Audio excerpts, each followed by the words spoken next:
कश्मीर में आप सभी का स्वागत है। भारत का एक ऐसा राज्य जिसे जन्नत कहते हैं, पर यहाँ आके लगता है कि ये शब्द भी कश्मीर के लिए कम है। एक ऐसा जगह जहाँ नेचर अपनी कहानी खुद लिखता है।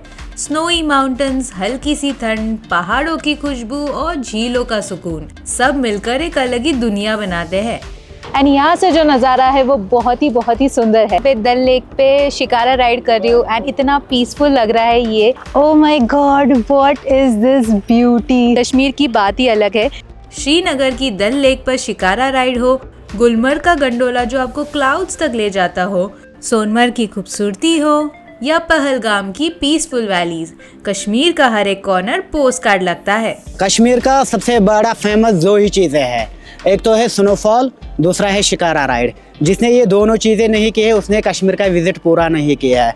यहाँ के प्यारे लोग, कश्मीरी कावा का वार्मथ और स्लो लाइफ का चार्म, सब मिलकर कश्मीर को सिर्फ एक डेस्टिनेशन नहीं, एक ब्यूटीफुल एक्सपीरियंस बना देता है। कश्मीर आ जाओ, बार बार आ जाओ, you most welcome here.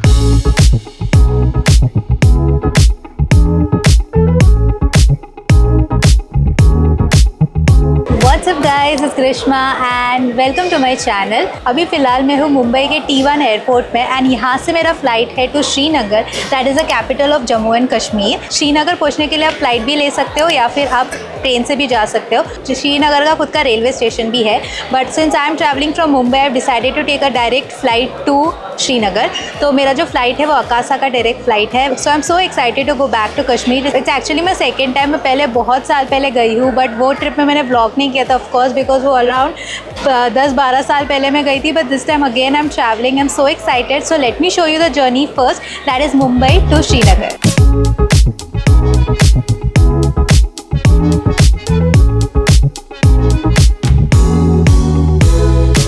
Okay, so finally landed to the Srinagar airport. The flight journey was beautiful.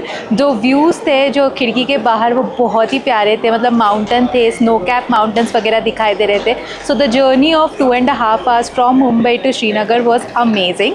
अभी मैं एयरपोर्ट में लैंड हो चुकी हूँ। I am waiting for my baggage to arrive. Baggage collect करेंगे, उसके बाद आप यहाँ से होटल की तरफ जा सकते हो। तो यहाँ से आपको कैब्स वगैरह आसानी से मिल जाएंगे। तो मेरा कैब ऑलरेडी बुकड है ई-ट्रिप्टो की तरफ से। ये एक ट्रैवल एजेंसी है जिसके थ्रू मैंने अपना कश्मीर का पैकेज लिया है, जिसके बाद मैं आपको सारा जानकारी मैं आगे दूंगी। तो अब इस पहले बैगेज कलेक्ट करते हैं, उसके बाद कैब में बैठ के होटल जाते हैं।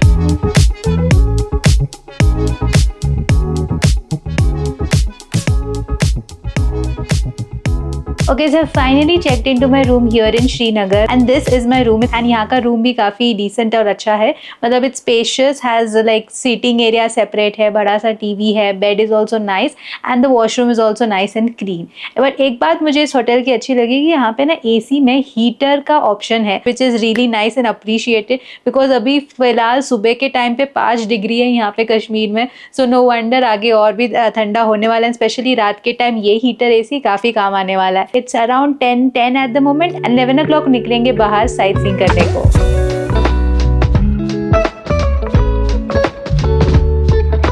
Okay, so कश्मीर में घूमने के लिए the best option would be to hire a tourist car for the entire duration of the trip. यहाँ पे लोकली आपको ऑटो रिक्शाज, बसेस वगैरह नहीं मिलेंगे, इसीलिए बेस्ट होगा कि आप एक टूरिस्ट कार बुक कर लो और सारा साइट सीइंग अपना कर लो। तो मैं यहाँ पे 4 नाइट्स के लिए हूँ एंड 4 नाइट्स के लिए मेरा टूरिस्ट कार ऑलरेडी बुकड है। तो मैंने मेरा पूरा कश्मीर का पैकेज ई-ट्रिप्टो से लिया है, जिसमें मेरा airport pickup and drop included है, 4 रात का स्टे भी इंक्लूडेड है, जिसमें 1 रात हम हाउस बोट में भी रहने वाले हैं। टूरिस्ट कार भी उसमें इंक्लूडेड है जो साइट सीइंग करने के लिए हम यूज़ करने वाले हैं। तो इसमें ब्रेकफास्ट और डिनर भी इंक्लूडेड होने वाला है। तो ये पूरा पैकेज उनके थ्रू ही लिया है। You can directly contact them as well for all your travel bookings and everything. So या this was the information that I wanted to give you about the travel package. तो अभी आगे बढ़ते हैं साइट सीइंग की ओर। आज का पहला दिन है श्रीनगर का साइट सीइंग करने का।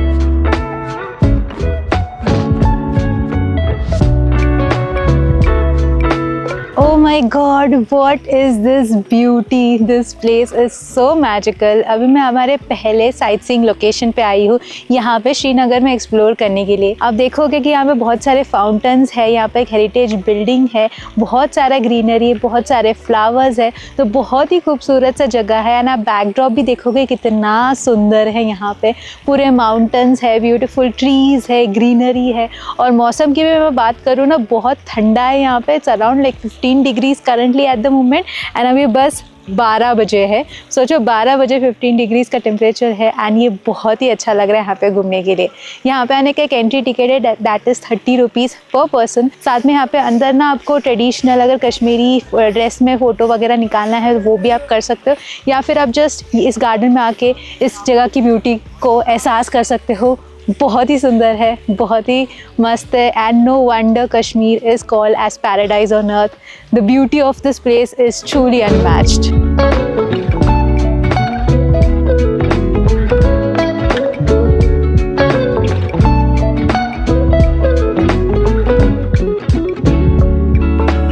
कश्मीर में बहुत सारे खूबसूरत लोकेशन हैं एंड उन्हीं में से एक लोकेशन में मैं अभी आई हूँ जिसका नाम है परी महल। ये महल को इंग्लिश में ट्रांसलेट किया तो ये पैलेस ऑफ फेरीज होता है। एंड ये बनाया गया था 16th सेंचुरी में बाय दारा शिकोह, जो मुगल एम्परर शाहजहाँ के बेटे थे। एंड तब से लेके आज तक ये जगह एक खूबसूरत सा साइट है जो आज तक प्रिजर्व किया गया है। ये जगह भी एक हिल टॉप पे लोकेटेड है, तो मुगल गार्डन से आपको ऑलमोस्ट 1 to 2 किलोमीटर्स आगे ऊपर की तरफ हिल टॉप पे आना पड़ता है। एंड तब जाके आपको ये जगह मिलता है जो बहुत ही खूबसूरत है। यहाँ से नज़ारे तो एकदम अमेजिंग है, आपको पूरा डल लेक मिलता है, हिल टॉप का नज़ारा यहाँ से देखने को मिलता है। यहाँ पे आने का एक एंट्री फी है, that is 30 rupees per person. And I am stun coming to this place, just check it out, it's amazing.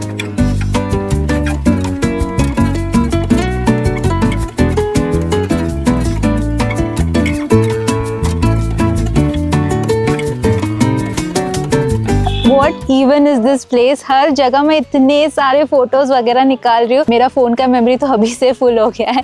But anyway, now I am at our third location for today here in Srinagar. ये है Nehru botanical garden and as you can see it is spectacular. यहाँ पे बहुत ही अलग अलग type के पेड़ आपको मिलेंगे, ऐसे पेड़ मैंने आज तक कहीं नहीं देखे हैं। यहाँ पे पीछे छोटा सा पॉन्ड भी है जिसके बीच में एक फाउंटेन भी है, और साथ में यहाँ पे अलग अलग टाइप के फ्लावर्स, अलग अलग टाइप के ट्रीज, और इतना सुंदर है सब कुछ। और मौसम इतना अच्छा है ना, मतलब बहुत अच्छा लग रहा है यहाँ पे घूम के। ये हमारा पहला दिन ही है and I am overwhelmed by the beauty of Kashmir. It is so beautiful, specially हर जगह इतना क्लीन भी है, रास्ते वगैरह भी यहाँ पे कितने ज़्यादा क्लीन है, वेल मेंटेन्ड है। साथ में मैंने एक और एक चीज़ यहाँ पे नोटिस की है कि हर जगह यहाँ पे आर्म फोर्सेस वगैरह भी तैनात है सिक्योरिटी के लिए, विच इज़ सो नाइस। हमें भी यहाँ पे सेफ फील होता है। सो ये सब चीज़ें यहाँ पे उन्होंने रखी है, मेंटेन की है to bring back tourism again. And I am sure people will come again because this is such a beautiful place here in India that everyone should at least visit once in their lifetime.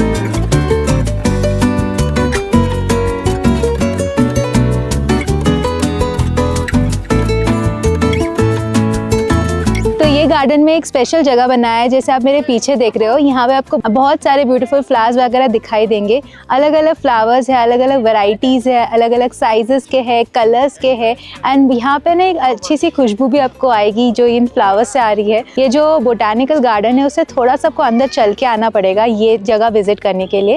And if you have like senior citizen तो उनके लिए एक बगी service भी है जो directly यहाँ तक आपको पहुँचा देता है, नहीं तो आपको नॉर्मली आपको चल के आना पड़ेगा। यहाँ पे थोड़ा अंदर ज़रूर है but definitely worth visiting because look at the beauty that's behind me.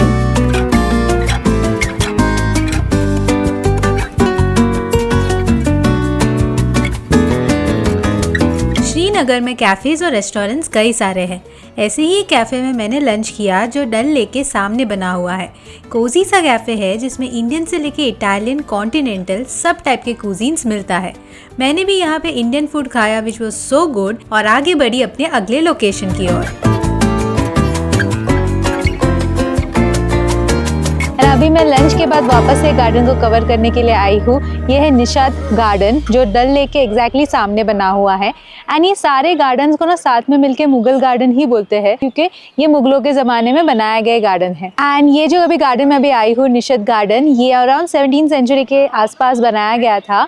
जो नूरजहान थी, जो शाहजहां की वाइफ थी, उनके भाई आसिफ खान, उन्होंने ये गार्डन डिज़ाइन किया था। He was the architect of this garden. यहाँ पे भी गार्डन का सेम ही एंट्री टिकट है, that is 30 rupees. Honestly if I tell you कि आप इतने सारे गार्डन्स में से 2 कवर कर लो, बट बाकी सब देखा जाए तो ऑलमोस्ट सिमिलर ही आर्किटेक्चर है बिकॉज एज ए सेड ये सारे मुगल गार्डन है, तो मुगल और इस्लामिक आर्किटेक्चर ही आपको यहाँ पे दिखाई देगा।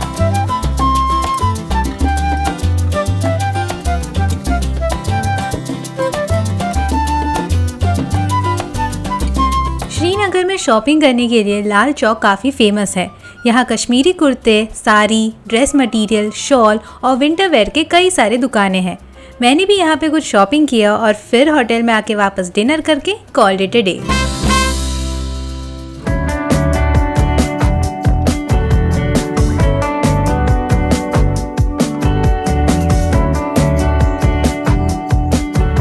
Good morning and welcome to day 2 here in Kashmir. So अभी सुबह हमने शुरुआत की अपनी दिन की सुबह 9 बजे एंड अराउंड 1 hour 15 minutes का ड्राइव करके अभी मैं आ चुकी हूँ हमारे पहले स्पॉट पे। जो आप मेरे पीछे देख रहे हो वो है सिंध नदी। ये इंडिया से ओरिजिनेट होके पाकिस्तान की तरफ जाता है, जो आप यहाँ पे आके व्यू कर सकते हो। इसके दोनों साइड में आपको बहुत ही खूबसूरत सा माउंटेन दिखेंगे, पेड़ दिखेंगे, जो इस नदी की खूबसूरती को और भी ज़्यादा बढ़ाते हैं। अभी मैं यहाँ पे नवंबर के महीने में आई हूँ तो पानी का फोर्स इतना ज़्यादा नहीं है, पर बारिश के टाइम अगर आप आते हो या उसी के तुरंत बाद आते हो तो आपको बहुत ज़्यादा फोर्स दिखाई देगा। But anyway this is the view point that we covered. अभी आगे बढ़ते हैं हमारे अगले लोकेशन पे टूवर्ड्स सोनमर्ग, बिकॉज वो आज के दिन का हाईलाइट होने वाला है। तो चलो जल्दी से वहाँ पे चलते हैं।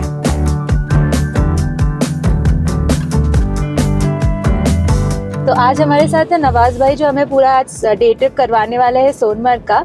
तो आप बताइए आज का प्लान कैसा होने वाला है हमारा। आज हम जाएंगे, पहले आपने देखा सिंध रिवर आपने देखा है, उसके बाद हम आगे रुकेंगे जहाँ पे सोनमर्ग टनल का जो व्यू पॉइंट है वो भी आप देख सकते हो। उसके बाद हम सोनमर्ग एंटर हो जाएंगे। सोनमर्ग में आपको देखने को मिलेंगे थाजीवास ग्लेशियर, लद्रवास ग्लेशियर और उसके बाद आता है 0 पॉइंट। थाजीवास ग्लेशियर जो है वो हॉर्स राइडिंग से आता है। वो आप हॉर्स राइड, वो गेस्ट के ऊपर ही डिपेंड रहता है कि वो जाएगा कैसे जाएगा, वो उनका काम होता है।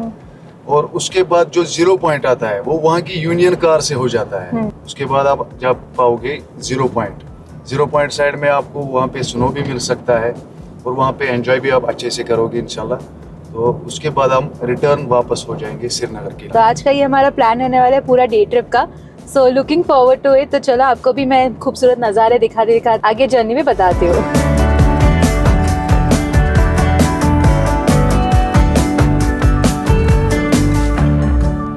ओके, सो अभी हम आ चुके हैं हमारे अगले लोकेशन पे। आप जो मेरे पीछे देख रहे हो वो है सोनमर्ग का टनल।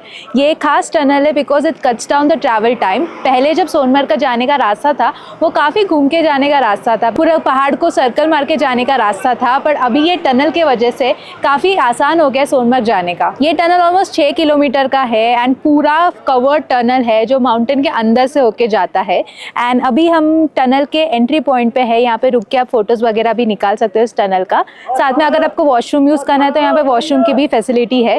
पूरे रास्ते में मुझे अब तक ये एक ही वॉशरूम दिखा यहाँ पे। फिर जाते आगे, बढ़ते आगे। चलो पहले टनल पार करते हैं।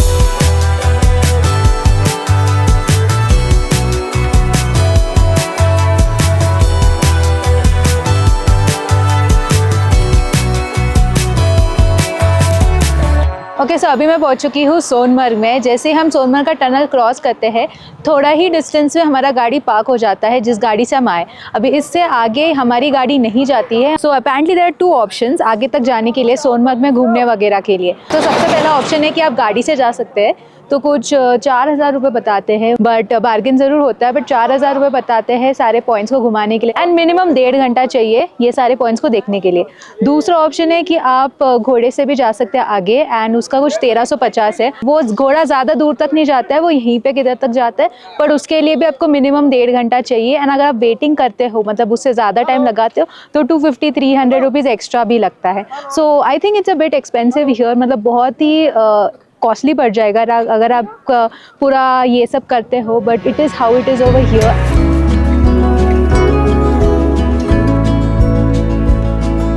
तो मैंने गाड़ी से 0 पॉइंट जाने का प्लान किया। रास्ता काफ़ी एडवेंचरस था, पर नज़ारे तो एकदम पोस्टकार्ड जैसे थे। टेढ़े मेढ़े रास्ते से होते हुए ऑलमोस्ट 1 घंटे में मैं पहुंची 0 point. Okay, so after that thrilling journey of almost 1 hour हम पहुंच गए हैं 0 पॉइंट, एंड यहाँ से जो नज़ारा है वो बहुत ही सुंदर है। इसे 0 पॉइंट इसीलिए कहते हैं बिकॉज जहाँ पे मैं अभी खड़ी हूँ, यहाँ पे कश्मीर ख़त्म होता है और लद्दाख वो शुरू होता है, तो इसीलिए हमें 0 पॉइंट है। यहाँ पे अगर आप पीछे बोर्ड देखोगे तो वेलकम टू लद्दाख है, और यहाँ पे अगर आप बोर्ड देखोगे तो वेलकम टू कश्मीर लिखा हुआ है। तो इसके बीचों बीच में अभी खड़ी हूँ, एंड यहाँ पे आप पीछे भी देखोगे तो पूरा स्नो से भरा हुआ है पूरा इलाका, एंड बहुत ही सुंदर लग रहा है। That you can come and witness over here.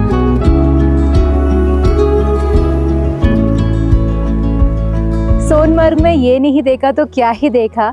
यहाँ आने का एक्चुअल में मज़ा है बिकॉज यहाँ पे ही स्नो है। जहाँ पे हमारा गाड़ी खड़ा था वहाँ पे स्नो नहीं था, मतलब था बट इस तरीके का वाइट फ्रेश स्नो नहीं था, इसीलिए हमें 1 घंटा अंदर जर्नी करके ही आना पड़ता है। और एक बात मुझे सोनमर्ग की पता चली कि यहाँ पे ना ये 6 महीने बंद रहता है जब हैवी स्नोफॉल होता है।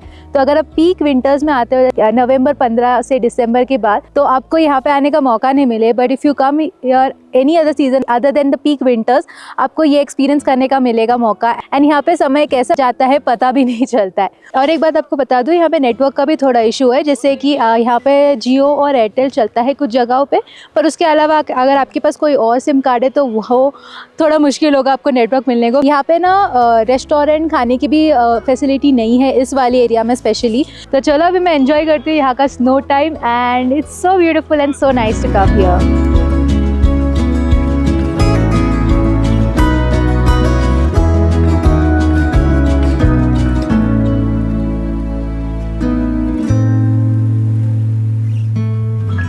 सुबह निकले थे 9 बजे, तभी नाश्ता किया था मैंने अपने होटल में। उसके बाद अभी 4:30 बजे अब तक कुछ नहीं खाया है। तो यहाँ पे मुझे एक रेस्टोरेंट मिला जहाँ पे मैगी मिल रहा है, तो यहाँ पे मैं मैगी खाने वाली हूँ। गरम गरम पहाड़ों में कश्मीर में मैगी, और बाजू में आपको नदी भी देखने को मिलेगा जहाँ पे आप ये खा के एंजॉय कर सकते हो।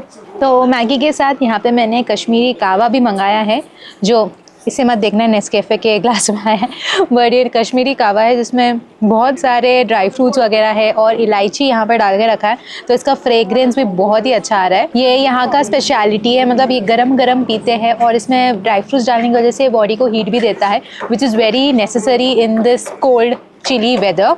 तो ये पीते हैं यहाँ का स्पेशलिटी कावा, जो यहाँ पे आके आपको ज़रूर ट्राई करना चाहिए।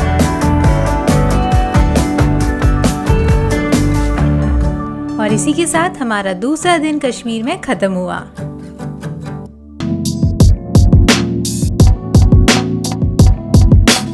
Good morning and welcome to day 3 here in Kashmir. So आज सुबह उठ के सबसे पहले ब्रेकफास्ट किया इन हाउस रेस्टोरेंट में, एंड अभी मेरा प्लान है to do a day trip to Pahalgam. तो आज का पूरा दिन उसी में चला जाएगा। पहलगाम जाने से पहले हम कुछ प्लेसेस बीच में कवर करते करते आगे बढ़ेंगे। साथ में मैं ये भी बताऊंगी कि करंटली वहाँ पे सिचुएशन कैसा है एंड कैसे सब वहाँ पे ऑपरेशनल है। So let's head over there and let me show you around. तो सबसे पहला स्पॉट जहाँ पे मैं आई हूँ, इस जगह का नाम है पंपोर, एंड यहाँ पे स्पेशलिटी है केसर। पूरे इंडिया में यहीं पे केसर उगता है, यहाँ पे इस जगह की खासियत है। तो यहाँ पे ना ऐसे बहुत सारी दुकानें, जैसे आप मेरे पीछे भी देख सकते हो, केसर वगैरह खरीद सकते हो। तो let's check out one store एंड देखते हैं कि प्राइसेस वगैरह क्या है एंड कुछ जानकारी भी लेते हैं। सबसे पहले यहाँ का मेन आइटम जो होता है ना, वो कश्मीरी केसर होता है। केसर की सबसे पहली पहचान क्या होती है, इसका 1 या 2 रेशा लोगे ना, ये देखो आप, इसका 1 या 2 रेशा लेना है, इसको बाइट करना है, फंटी चबाना है हल्की दांतों से। पहली पहचान केसर कड़वा आएगा। अगर खाने में मीठा लगा ना, समझना वो सही नहीं होता, कड़वापन ज़रूरी है, क्योंकि पहली पहचान। दूसरी पहचान क्या होती है, दिखने में कैसा है, डार्क रेड, लेकिन कलर छोड़ता है पीला। अगर इसे रेड कलर वापस दिया, समझना वो सही नहीं होता है। रेड कलर वापस नहीं देना चाहिए। ये रेड है लेकिन कलर छोड़ता है पीला, येलो कलर। क्योंकि दूसरी पहचान इसकी, तीसरी इसकी मेन पहचान क्या होती है, इसको आप पानी में डालोगे ना, ठंडे पानी या ठंडे दूध में डालोगे, ये धीरे धीरे कलर छोड़ेगा। 12 घंटे, 15 घंटे, 20 घंटे कलर छोड़ता ही रहेगा। अगर इसे रैपिडली कलर छोड़ा एक साथ 2-3 मिनट सारा कलर छोड़ा, समझना वो नकली वाला होता है। कश्मीर की ट्रिप का एक यूनिक हाईलाइट होता है क्रिकेट बैट फैक्ट्री विजिट। यहाँ आप देखते हो कि कैसे कश्मीरी विलो को शेप करके एक परफेक्ट बैट बनाया जाता है। कटिंग, शेपिंग, पॉलिशिंग, सब कुछ लाइव। और बेस्ट पार्ट, आप खुद अपना बैट यहाँ पे चूज़ कर सकते हो, उसका वेट और बैलेंस फील कर सकते हो और काफ़ी रीजनेबल प्राइस में ख़रीद भी सकते हो। छोटा सा स्टॉप है बट यूनिक ज़रूर है पूरा एक्सपीरियंस ये। पहलगाम जाने के रास्ते में अनंतनम नाम के ये एरिया में आता है मर्तान सूर्य मंदिर, जो 8th सेंचुरी AD में राजा ललिता आदित्य मुक्तापीड़ा ने बनवाया था। ये मंदिर एक ग्रैंड सूर्य मंदिर कॉम्प्लेक्स हुआ करता था जो अपने टाइम का कल्चर और स्पिरिचुअल सेंटर था, पर इसका एक डार्क चैप्टर भी है। 14th सेंचुरी में सुल्तान सिकंदर के रूल के दौरान ये मंदिर तोड़ा गया। कहा जाता है कि ये इतना स्ट्रॉन्ग स्ट्रक्चर बनाया गया था कि इसे गिरने में कई अटेम्प्ट्स लगे। आज ये मंदिर रूइंस में है, पर इसका स्केल और क्राफ्टमैनशिप अभी भी माइंड ब्लोइंग है। पहले हमने देखा पुराना सूर्य मंदिर, उसी से थोड़ा दूरी पे हमें और एक मंदिर मिलता है जो भी सूर्य मंदिर है, जहाँ पे मैं अभी आई हूँ दर्शन लेने के लिए। काफ़ी सुंदर सा मंदिर है, गोल्डन कलर का मंदिर है और इस मंदिर के बीच में 2 पॉन्ड्स भी हैं जहाँ पे बहुत सारे मछलियाँ भी है जिनको आप खाना वगैरह भी दे सकते हो। तो काफ़ी पीसफुल सा मंदिर है यहाँ पे कश्मीर में, जो आप आके यहाँ पे विजिट कर सकते हो।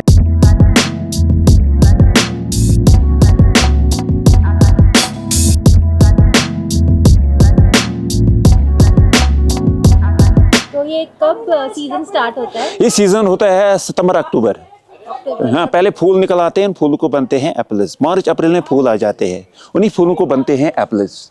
ये आज तक होते हैं, मतलब सितंबर अक्टूबर तक। इस वक्त हमारे पास एप्पल जूस भी है, एप्पल का प्रोडक्ट्स भी है, एप्पल चटनी, पिकल, जैम, मुरब्बा, बहुत सी वैरायटी है।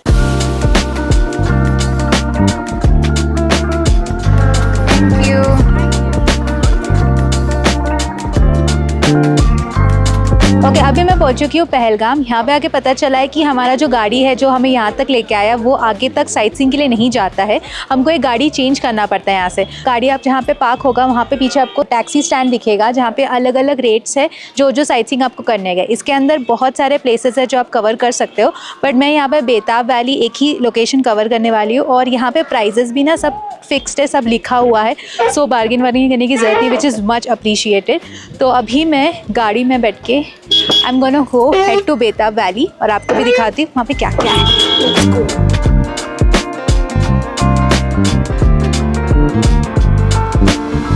पहलगाम में घूमने के लिए 3 मेन वैलीज है जिसे ABC वैली कहते हैं। पहला है आरू वैली, दूसरा B से है बेताब वैली एंड C से है चंदनवारी। तो ये 3 वैली है जो आप घूम सकते हैं एंड सारा साइट सीइंग कर सकते हैं। फिलहाल चंदनवारी बंद है, बट अभी मैं आई हूँ एक ही वैली को कवर करने जो है बेताब वैली। यहाँ पे बहुत ही खूबसूरत सा एक गार्डन जैसा बनाया है जो आप यहाँ पे आके घूम सकते हैं। यहाँ पे आने का एक एंट्री फी है, that is 100 rupees per person and ये यहाँ पे आके आप ये पूरा गार्डन पैदल घूम सकते हैं या फिर यहाँ पे बग्गी है जो है खींचने वाला trolley sort of a thing, उससे आप घूम सकते हो और या फिर आप घोड़ा भी हायर कर सकते हो और घोड़े में सारा वैली घूम सकते हो। बट मैं यहाँ पे पैदल चल के जाने वाली हूँ क्योंकि मेरे पास 1 ही घंटा है ये पूरा वैली घूमने के लिए। अगर 1 घंटे से ज़्यादा हम घूमेंगे तो वो टैक्सी का जो हमने लिया था उसका 400 रुपीज़ चार्ज भी बढ़ जाएगा। तो ऐसा है कि ये पूरा वैली हम पैदल घूमेंगे। चलो अंदर जाके आपको दिखाती हूँ क्या क्या देख सकते हैं आप।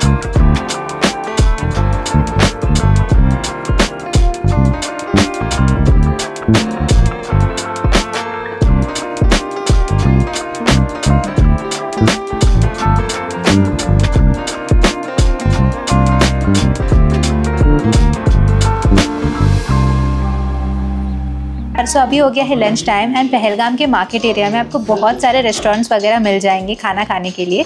एंड यहाँ पे ऐसे एक वेज रेस्टोरेंट में मैं आई हूँ जिसका नाम है दाना पानी एंड यहाँ पे मैंने मंगाया है कश्मीरी थाली जिसमें है एक लोटस स्टेम का सब्जी, देस पनीर का सब्जी, देस राजमा चावल, दही है, साथ में 2 रोटी है, एक स्वीट आइटम है एंड पापड़ और सैलेड के साथ सर्व किया है एंड ये लिमिटेड थाली है विच इज़ नाइस। सो यहाँ पे लंच करके फिर आगे बढ़ेंगे, तो let me enjoy my lunch over here.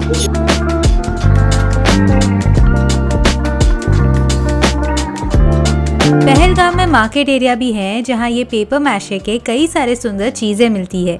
ये कश्मीर की स्पेशलिटी है और मैंने भी यहाँ से कुछ चीजें खरीदी। और ऐसा रहा तीसरा सुंदर सा दिन कश्मीर में।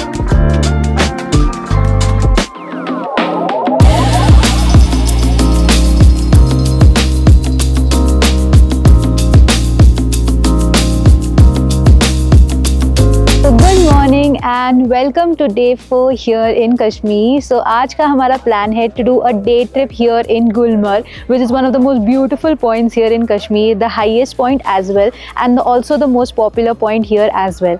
तो ऑलमोस्ट 1.5 आवर्स का जर्नी होता है फ्रॉम श्रीनगर, जहाँ पे हमारा स्टे है, जहाँ से हमने स्टार्ट किया है टू गुलमर्ग। तो आज हमारा एक्चुअली ना बोट हाउस में भी स्टे है, तो हमने अपने होटल से चेकआउट कर लिया है। हम डे ट्रिप करेंगे गुलमर्ग के लिए, फिर जाके चेक इन करेंगे अपने बोट हाउस में। तो इस तरीके से हमारा प्लान होने वाला है। So on the way Gulmarg के रास्ते में हम रुके हैं ये सारे स्नो वाले गेयर लेने के लिए रेंट पे। तो आपको शूज़, जैकेट वो सब आपको लेना है तो आप ले सकते हैं यहाँ से, बिकॉज ऊपर स्नो रहता है। So if you not prepared, if you don't have wet jacket and everything, you can rent it from here. 300-350 rupees कुछ लगाते हैं and then you can head to the gondola. तो now have reach Gulmarg and हमारा जो गाड़ी है वो यहाँ पे पार्किंग में पार्क हो जाता है। उसके बाद हमें आगे बढ़ना है गंडोला लेने के लिए। तो गंडोला का जो पॉइंट है वो उस तरफ है। वहाँ तक जाने के लिए आपके पास 3 ऑप्शन है। आप चल के जा सकते हो या फिर आप टैक्सी या फिर यहाँ पे एक रिक्शा की सर्विस है उससे भी जा सकते हो। And also one more thing I would suggest is that आप जो टिकट है गंडोला का वो ऑनलाइन ही ले लो। मेरा जो टिकट है वो ई-ट्रिप्टो द्वारा अरेंज हुआ है, तो उन्होंने मेरा ऑनलाइन टिकट करवा के दिया है। और यहाँ पे 2 टिकट है, एक फ़ेज़ 1 का, एक फ़ेज़ 2 का। फ़ेज़ 1 है जो नीचे वाला पॉइंट है एंड फ़ेज़ 2 और भी ऊपर हाइट में जाता है गंडोला के थ्रू। तो मेरा दोनों टिकट उन्होंने ही किया है एंड ये मेरे पैकेज में इंक्लूडेड है। That is a gondola ticket also. And यहाँ पे ऑफलाइन टिकट भी मिलता है, बट वो फर्स्ट कम फर्स्ट बेसिस में मिलता है। एंड या फिर अगर आप रश आवर्स में आते हो तो आपको टिकट नहीं भी मिल सकता है। तो चलो अभी मेरा टिकट तो सब है, so let's head over there. मैंने डिसाइड किया बैटरी रिक्शा से गंडोला का एंट्री तक जाने का। वैसे चल के भी जा सकते हैं, कुछ 1 किलोमीटर का रास्ता है। कश्मीर का Gulmarg gondola experience literally feels like entering into another world. पर जैसे ही आप गंडोला में चढ़ते हो बस सफ़र एकदम मैजिकल हो जाता है। ये वर्ल्ड का 2nd हाईएस्ट केबल कार है और जैसे जैसे गंडोला ऊपर जाता है नज़ारे और सुंदर होते जाते हैं। मैं गई सीधा 2nd फेज़ में। दोनों गंडोला में 9 से 10 मिनट लगता है ऊपर तक जाने के लिए और राइड खुद में ही एक मज़ा है।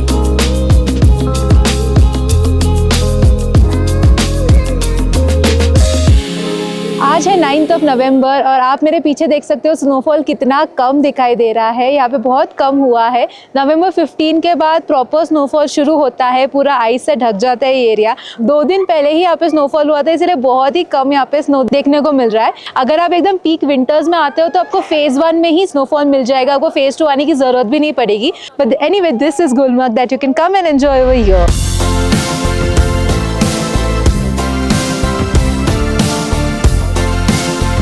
क्योंकि यहाँ पे स्नो नहीं था तो मैंने डिसाइड किया थोड़ा और अंदर जाने का, जिसके लिए मैंने इंस्ट्रक्टर को 500 रुपीज़ दिया और वो थोड़ा अंदर लेके गए जहाँ पे स्नो पैराडाइज है और व्यूज़ देखकर बहुत ही खुशी हुई।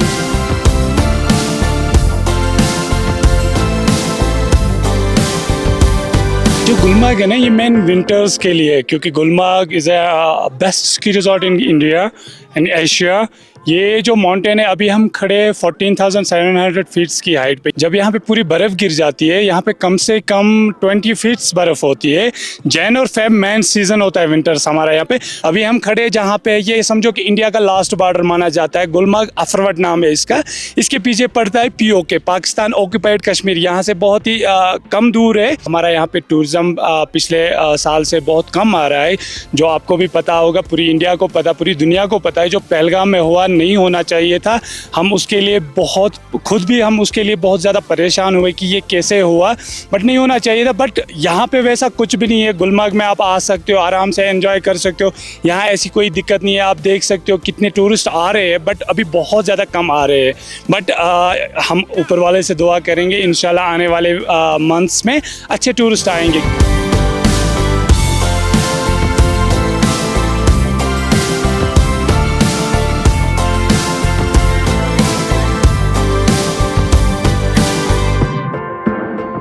ओके, ओके तो अभी मैं आई हूँ फेज़ 1 के वहाँ पे एंड यहाँ पे आप देख सकते हो मेरे पीछे बिल्कुल भी स्नो नहीं है। अगर आपको फेज़ 1 में नवंबर के महीने में स्नो एंजॉय करना है तो आपको थोड़ा आगे चल के जाना पड़ेगा जहाँ पे आपको स्नो देखने का मौका मिलेगा। एंड वहाँ तक जाने के लिए भी आप पैदल जा सकते हो या फिर आप घोड़े के थ्रू भी जा सकते हो क्योंकि वो थोड़ा सा दूर है यहाँ से, और वहाँ पर जाके आप स्नो में खेल सकते हो, एन्जॉय कर सकते हो। अगर आप नवंबर के बाद यानी कि 15 नवंबर के बाद कभी भी आते हो, अप्रैल मई तक भी कभी भी आते हो, तो आपको इस जगह पे जहाँ पे मैं अभी खड़ी हूँ वहाँ पे भी स्नो देखने का मौका मिलेगा। मतलब गंडोला से निकलते ही आपको स्नो मिलेगा। अभी यहाँ पे ना फेज़ 1 फेज़ 2 दोनों जगह पे आपको रेस्टोरेंट्स, थोड़े बहुत ईटरीज मिल जाएंगे जहाँ पे आप मैगी खा सकते हो, सूप पी सकते हो। साथ ही आपको यहाँ पे लोग भी दिखेंगे जो कावा, चाय, हॉट चॉकलेट, कॉफ़ी वो सब भी बेच रहे हैं ताकि आप वो सब पी के गर्माहट रखो अपने बॉडी को, बिकॉज यहाँ पे बहुत ज़्यादा ठंडी हो सकती है।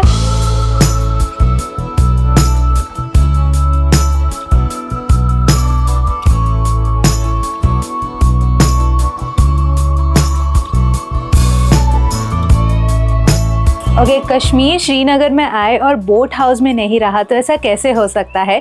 तो अभी मैंने जस्ट चेक इन कर लिया है अपने खूबसूरत से बोट हाउस पे जो है डल लेक पे लोकेटेड, एंड यहाँ से जो व्यू है वो काफ़ी सुंदर सा है। अभी सनसेट भी हो रहा है। अराउंड 3:30 को मैंने चेक इन कर लिया है एंड अभी ये है मेरा बोट हाउस। यहाँ पे ना बहुत सारे बोट हाउसेज है, एक के बाद एक आपको लाइन में बोट हाउसेज मिल जाएंगे एंड ये सारे स्टेडी बोट हाउसेज है, ये हिलते नहीं है, एक ही जगह पर स्थित है।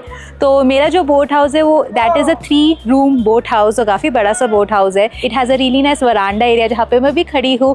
उसके बाद एक एंट्री एरिया आता है एंड फिर मेरा रूम आता है जहाँ पे मैं 1 नाइट स्टे करने वाली हूँ। तो ये रहा मेरा बोट हाउस एंड अभी 5 बजे मैं शिकारा राइड के लिए निकलने वाली हूँ जो मेरे पैकेज में इंक्लूडेड है। 1 घंटे का शिकारा राइड होने वाला है डल लेक के ब्यूटीफुल नज़ारों के साथ हमारा ये खूबसूरत सा बोट हाउस।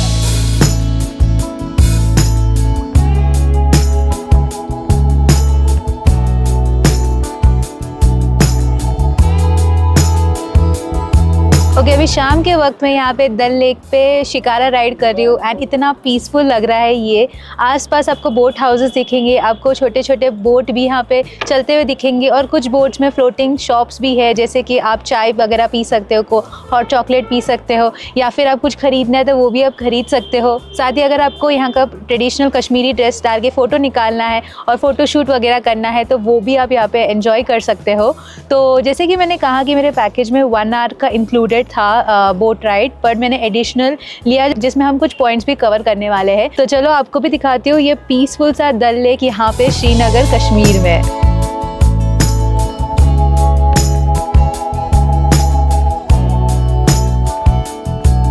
अच्छा मैम, ये जो लेक है इसको बोलते हैं गुलफाम lake.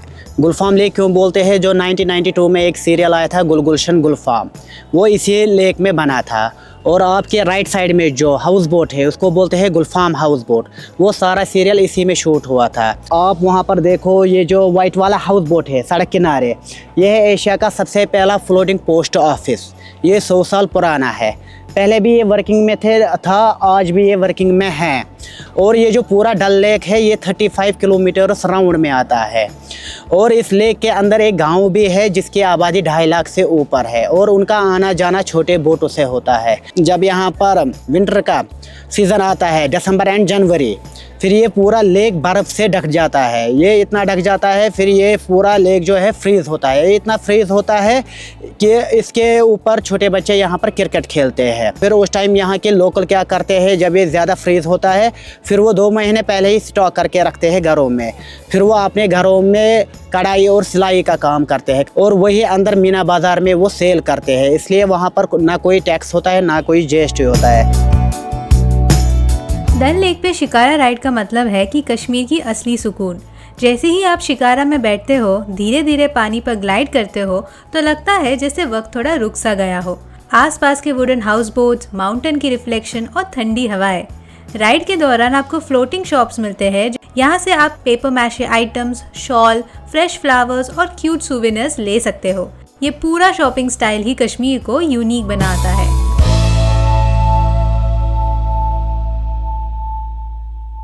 Alright you guys, so this brings us to the end of the Kashmir vlog. बहुत ही अच्छा लगा कश्मीर आके, यहाँ के साइट सीइंग करके, यहाँ के टूरिस्ट अट्रैक्शंस को घूम के एंड यहाँ की खूबसूरती को महसूस करके। यहाँ के व्यूज़ तो अच्छे हैं ही, साथ ही यहाँ के लोग भी बहुत ही अच्छे और प्यारे लोग हैं और इतना क्लीन भी है कश्मीर। तो बहुत अच्छा लगा कि हमारे भारत के जन्नत को इतना खूबसूरत भी रखा गया है। तो सच में आप भी यहाँ पे आइएगा, कश्मीर को घूमिएगा एंड अगर आप यहाँ पे आ रहे हो तो मैं रेकमेंड करूँगी कि आप एक पैकेज ले लो, ट्रैवल पैकेज जो मैंने eTripto से लिया है, जिसमें 4 नाइट्स का मेरा प्लान था पूरा कश्मीर घूमने का। सो काफ़ी अच्छा सा पैकेज है और बहुत ही सिस्टमैटिक अरेंजमेंट भी था। तो I would highly recommend you guys, everything would be linked in the description about them, so do check out them as well. अभी यहाँ से मैं कटरा जा रही हूँ, so stay tuned to the channel and subscribe if you haven't already. Thank you so much for watching this video. If you liked it, make sure to give it a big thumbs up and subscribe to my channel if you haven't already. This is me, Grishma, signing off until I meet you again in a new place, in a new city. Bye bye.